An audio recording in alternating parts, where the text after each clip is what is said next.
This is the first time I've ever spoken in full and in detail about the things that happened to me. The story that I'm going to tell today is probably going to make people feel uncomfortable, but I think it is important for people to hear. What I want people to know is that I've made peace with the fact that I will probably never get justice for my case and for what happened to me and for what I witnessed other people and other children having to go through. Unfortunately, I have to go through my life knowing that my abuser has gone on to abuse other children, because he was not only a prolific paedophile, but he also used what can only be described as satanic rituals.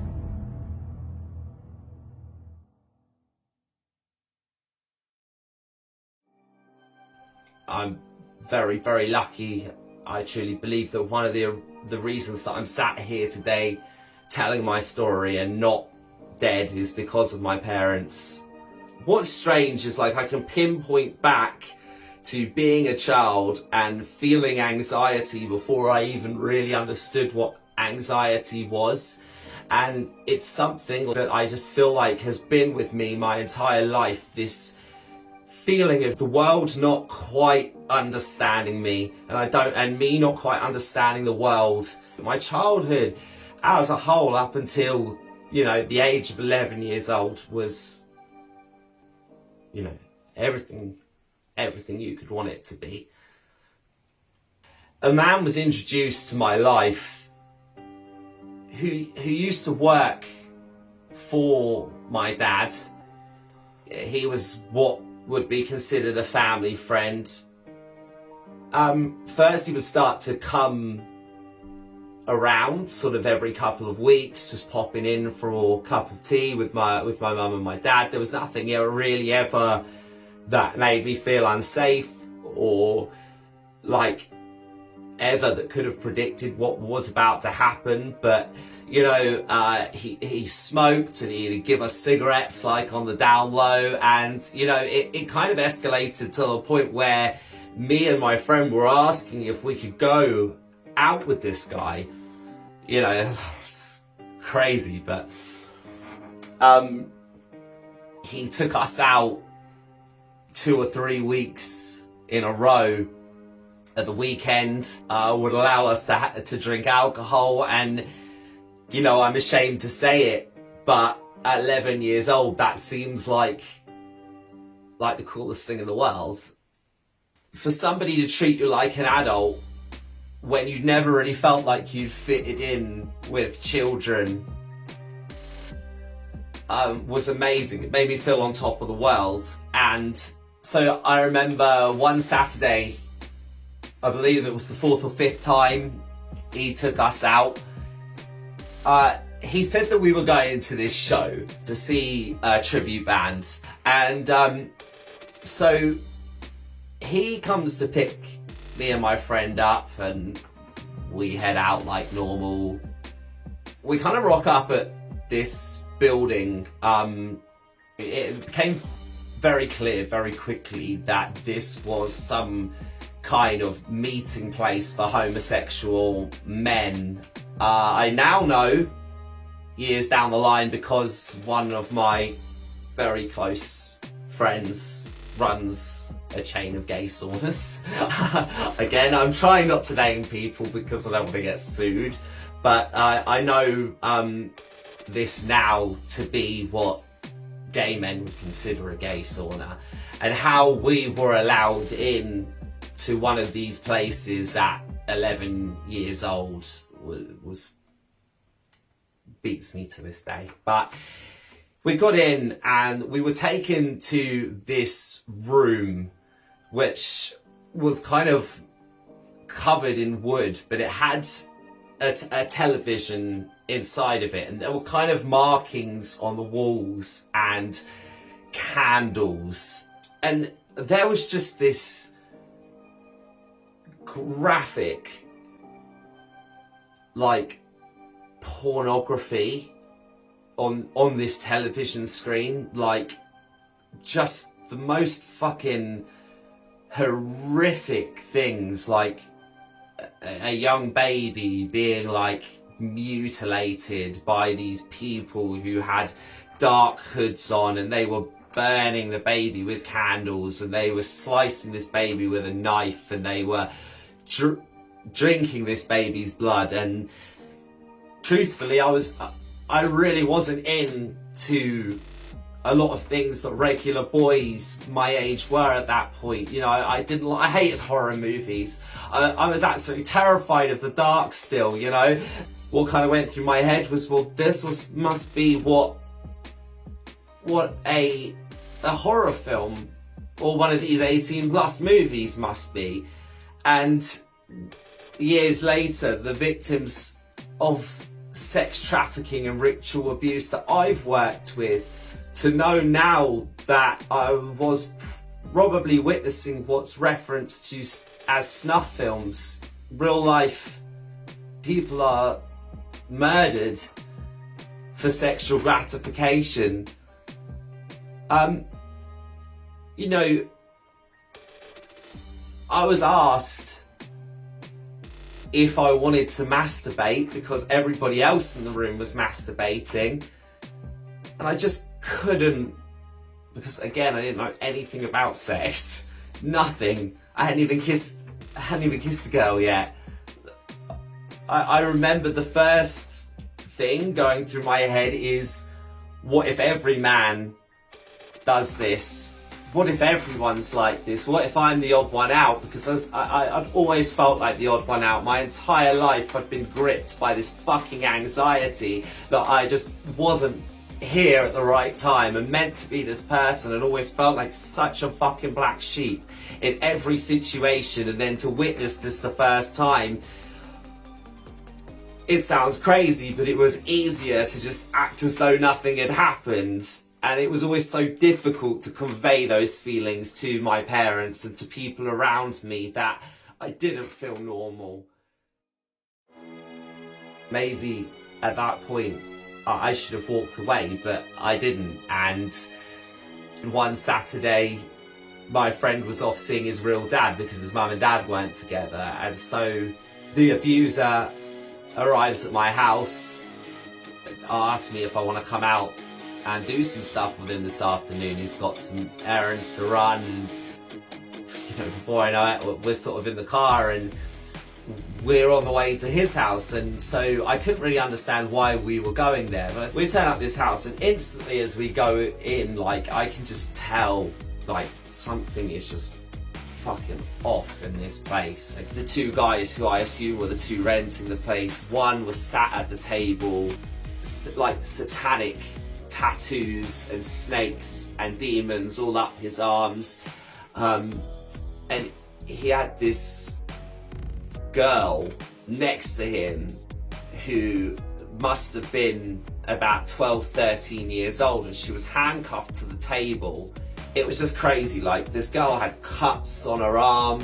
I'm at this point like thinking to myself, you know, if I get the fuck out of here, like, I'm never fucking coming out with this guy ever again. Like, this is me fucking done. I just want to go home at this point. But, you know, I'm drinking my Coke, and all of a sudden I just start to feel just like my vision just go like this.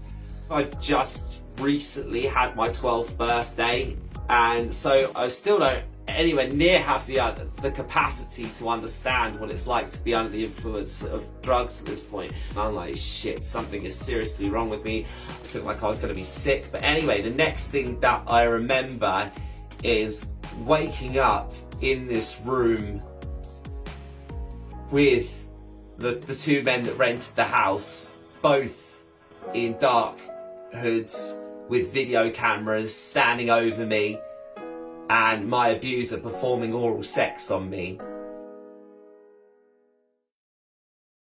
this was just like photographs in my mind. When you are spiked, you don't remember things like watching a video back in your mind. You remember them like pictures. And I think that this is why I've come to realise that satanic ritual abuse, one of the key elements of this is the drugging. Because if you can't put together these images in your mind of what's happened to you, it becomes very hard to explain things. And I must have passed out again for another long period, because when I woke up, I was sat on the sofa, the video cameras and the men were gone. There was still just this overall darkness and feeling of violation. I felt like somebody had shoved something through only what can be described as like my entire spine. Like I just had this pain which just affected me for so long afterwards. And he was saying to me, we'll do this again sometime, it was fun, you know, we were like we had such a great day, like nothing had happened, you know. But I knew inside myself, I knew inside my soul that it had. Me and my best friend, we lived literally at the top of the hill and I lived at the bottom of the hill. It was a 2-minute walk, and I remember you know, going up to his house the next day and saying to him, I need to talk to you, I feel like something is wrong. And I didn't want to openly admit that this was happening.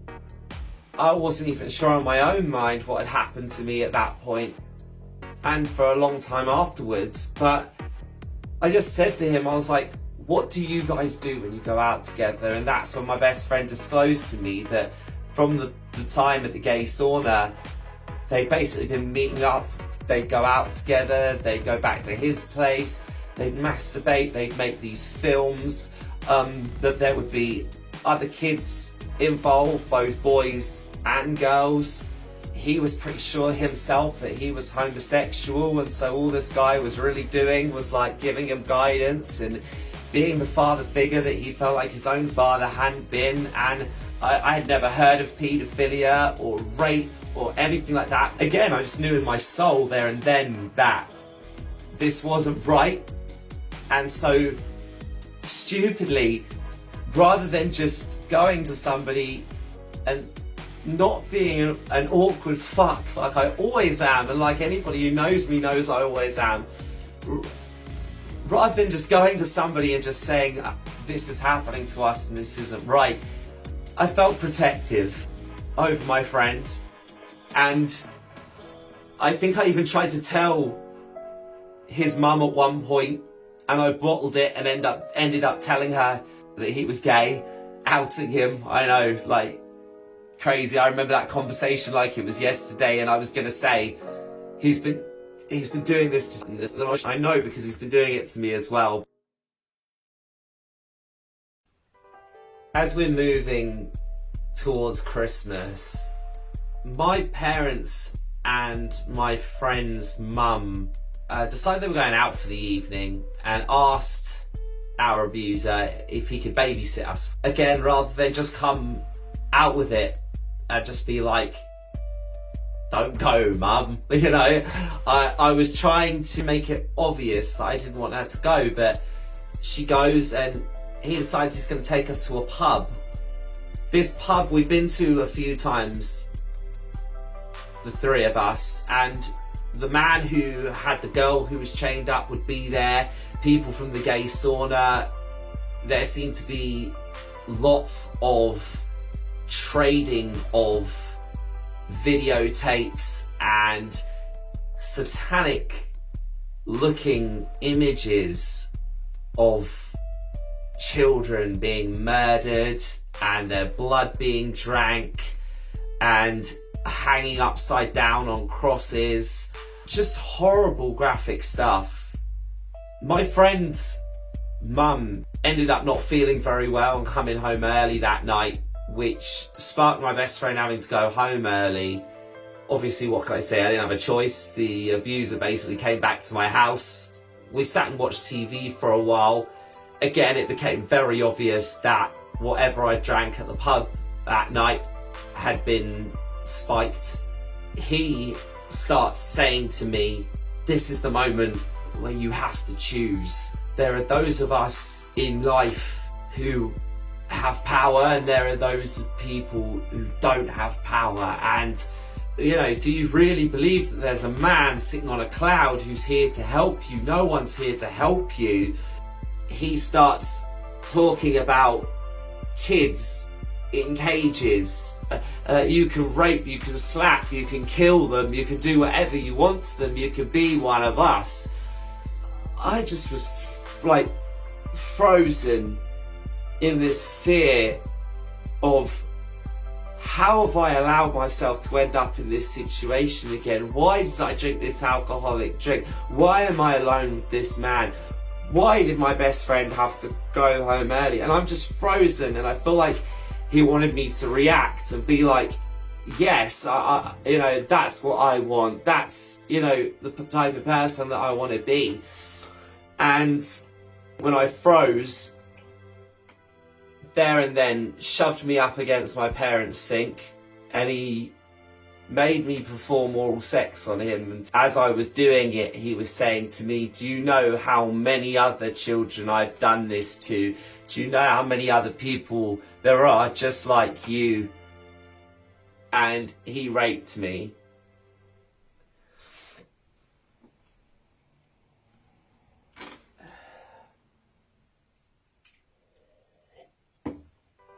I felt like from that day forward, I was never going to be normal again. I managed to avoid being let out with them again by acting up at school. I pretended I had drugs in my bag, you know, so I was effectively suspended from school. Stuff that, in hindsight now, having worked with victims, I would look back on and go, something happened around that time that some of these adults around me should have noticed. But at the same time, it's very difficult, because there were incidents where once I'd actually managed to completely distance myself from this situation, it became very easy to ignore it and be like, no, this thing didn't happen to me. Like, I'm not going to deal with this right now. I signed a record deal at 14 years old. All my dreams were coming true. You know, I thought I was going to be a massive star. I thought I was going to have everything I ever wanted. I didn't want to tell people that this horrible stuff had happened to me. I was barely even admitting it to myself. I've become a really difficult person to be around. I became a real destructive person, and we were living with my sister one time. My sister, she actually asked me once, you know, is there something that is upsetting you? And I even named my abuser and said, you know, has this happened to you or not? And I denied it. I said, no, everything's fine. And it wasn't. And she knew it wasn't, and I knew it wasn't, but as I said, I just became this unbearable person for other people to be around, but also an unbearable person for myself to be around. I get to 16, we're hanging around at a friend's house, and I disclose to my new bestie, who's still my bestie, that some horrible stuff has happened to me. And one of our other friends overhears this and basically puts me in a position where they say to me, either you're going to tell your parents about this or I am. I think any victim or survivor who's ever been pushed into telling their story before they're ready knows that it's a really unpleasant experience. And one of the first questions the police asked me was I a homosexual? I just remember thinking, like, what if I tell people and they do think I'm gay? And so at 16 years old, when to be in a police interview room, and one of the first questions, apart from your name and your date of birth, that they ask you is, are you a homosexual? Instantly, this didn't lend me to want to tell them the full story, but I did elaborate. I tried to tell them about these encounters, all three of them, and other stuff that other people had disclosed to me. I gave them names, I gave them dates, I gave them places. I'd found out in the pub that one of these people was a policeman. All of this different information, that I'd been taken to this place, that I'd seen all this graphic pornography. I didn't grow up in a religious household. I wasn't even christened. So I couldn't make sense of upside down crosses and chanting and blood drinking. I didn't even know what that was meant to be. And I told the police all of this stuff. I told them, and I was told I'm not allowed to mention places unless I know for certain that this occurred at that business or place. I'm not allowed to mention other people unless they can get some kind of witness statement from that person agreeing. And there were just all of these things which in the end made me give such a condensed version of my story. By the time we got to court, which was 18 months later, twice adjourned, there was so much of my original interview that was cut. I remember just sitting there feeling like I'd been attacked. And when the eventual verdict came back as not guilty, I don't think I realised how impactful that feeling would be to me throughout my life. 3 of the other children that I'd named, parents didn't want them as part of the investigation. 2 of them were never even followed up with. The guy with the Satan tattoos, I found out years later that this girl who was in the handcuffs that day was actually his daughter, and that her younger sister drowned in a river. I found out also that my friend at the time, who was abused alongside me, he actually testified against me. Also went from being 18 years old, living with his mother who'd always raised him, and having a part-time job in a bakery, to buying his own house in Brighton. This was brought up in court about why he'd suddenly made all of this money, and there was no clear answer ever given. But I'm just going to go ahead and say that I believe that he was paid off. My introduction to being a teenager was being ritually abused by this satanic group who were trading child pornography and children. And I'm basically told by a court of law and the police that we don't believe you.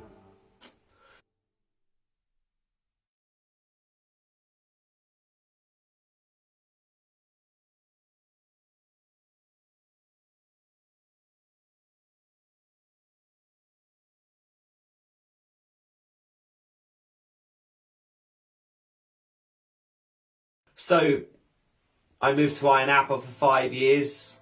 I did some travelling in between and hid effectively behind drugs and alcohol. It's weird because you come back to your hometown and everything's always the same. A lot of, my best and closest friends, for good or for bad, were doing exactly the same shit as before I left. So I just kind of sunk back into this path of not really dealing with the feelings that was going on inside of me. But the issue was I was 23 by this point, and the thing about sexual abuse is it eats away at you, no matter how much you push it down and no matter how much success you're having in life. And so I sunk into a big depression, tried to take my own life. A friend, I felt like he was sent to me like a fucking guardian angel, said I'll come and pick you up in the car, and took me to the hospital. And he didn't know even then the impact until I told him much later that he'd had on my life, saving my life that day.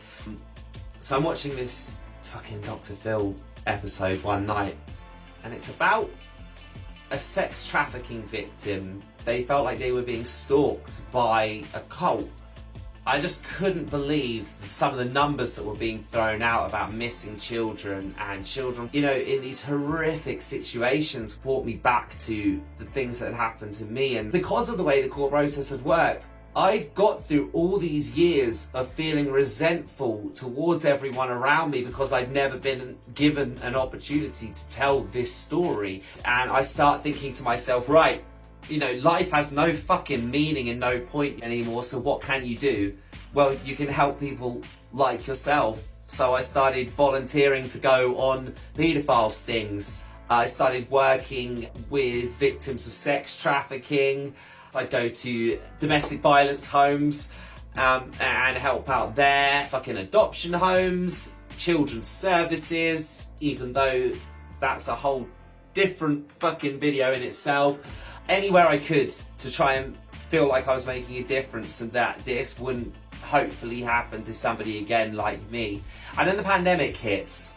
Having not only been abused by it, but now at this point having worked with victims of abuse, I started to notice all the signs, but on a mass scale.